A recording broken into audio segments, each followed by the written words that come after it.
when you're writing emails, most of them are going to require some kind of request. Many of them are going to be mostly routine. So they're going to be common requests that you have to make constantly.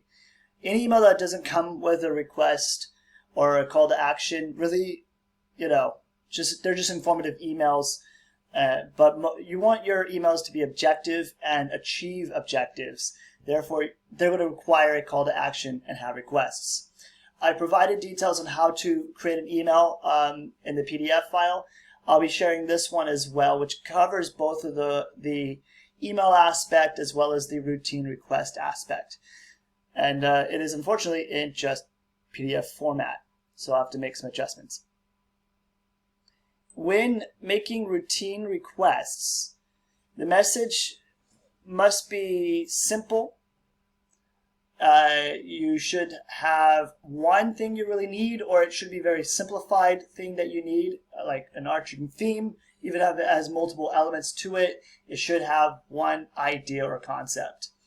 If it includes others in the email where different people have to do different things, put the person's name in there, like Craig will be doing X, Y, and Z, and Joyce will do A, B, and C. So like you're labeling the individuals and calling them directly so everybody knows what they're supposed to do in that request, should more than one person be included. But you're trying to, you're not creating a persuasive message, right? A persuasive message is a sales pitch. There's argumentation involved. A routine request involved in most business activities internally amongst each other or with clients. You're just, there's not really much persuasion. It's just knowing what to do or what should be done or requesting certain things to be done. And it shouldn't be that, shouldn't be that much persuasiveness into it. A routine request, you should state the subject clearly. The subject part of an email is important. They need to know what you're asking for or what the topic is right away. How to write an email covers that really well. You want to be specific. For example, saying, please check this out or please review is not specific. You want to say, please review this and provide your feedback by 10 a.m. Tomorrow or something. So specific but not too long. You need to ask specific questions if needed. Be gracious and appreciative of anybody you make requests from, anytime, every time. Don't have to go overboard here. You want to be authentic. And those niceties at the beginning of an email go far. My common issue when I write emails is I focus on what needs to be done first, and I've learned to add and go back to add the formalities in there. So I know that I'm being kind and appreciative of the individual I'm working with. So for example, hey, it's glad that we had that meeting earlier. I look forward to working with you on this project. Here's a recap of what we got to do. Or how's it go? I hope you're doing well. Or if you remember that some kind of activity was coming up, like, oh, I hope your vacation to Mexico or Hawaii was great. Just refreshing yourself that you're attached and have a good relationship with this individual does matter.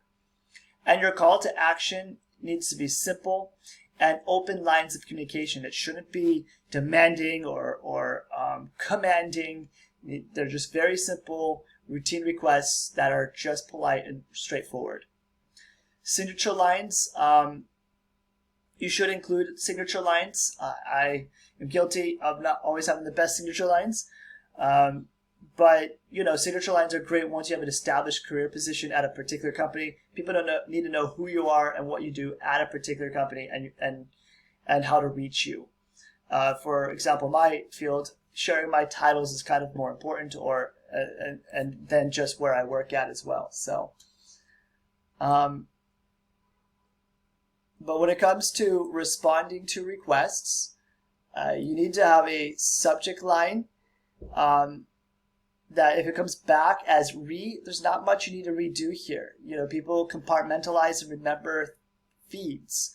And so if the subject line was well established or well written prior, like if you did a good job, there will be no need to change this at that point. They will know exactly what that feed is. right at that point when you're responding to the request, to narrow down the issues, being polite about it, and such as a yes or that more info is needed. A good example here goes back to our writing about subjunctive mood. You don't want to sound negative. How do we approach that subjunctive level? I could do this if I had more information. I would like to do this, but I need some assistance here. Be specific what assistance you need. So that allows you to respond the negative and turning it into a positive. Include necessary information in your request. If needed, attach any accompanying documents. Say attachment and close at the end. I tend to put that attachment is at the beginning. Like I let it know early on that there's an attachment. And as soon as I write word attachment, I make it a habit to include attachment, because often people forget, to add the attachment. That's happened to me. Everyone's done it at some point. And then sure, I don't do that. I try my best to. As soon as I write the word attachment, include it. Nowadays, there are kind reminders in software to say, hey, you said attachment, but we don't see something attached. That's kind of helpful. And then close the goodwill, no matter if it's a yes or a no. Always showing that gratitude and trust in that relationship. And final tip, create form messages, should they be common requests.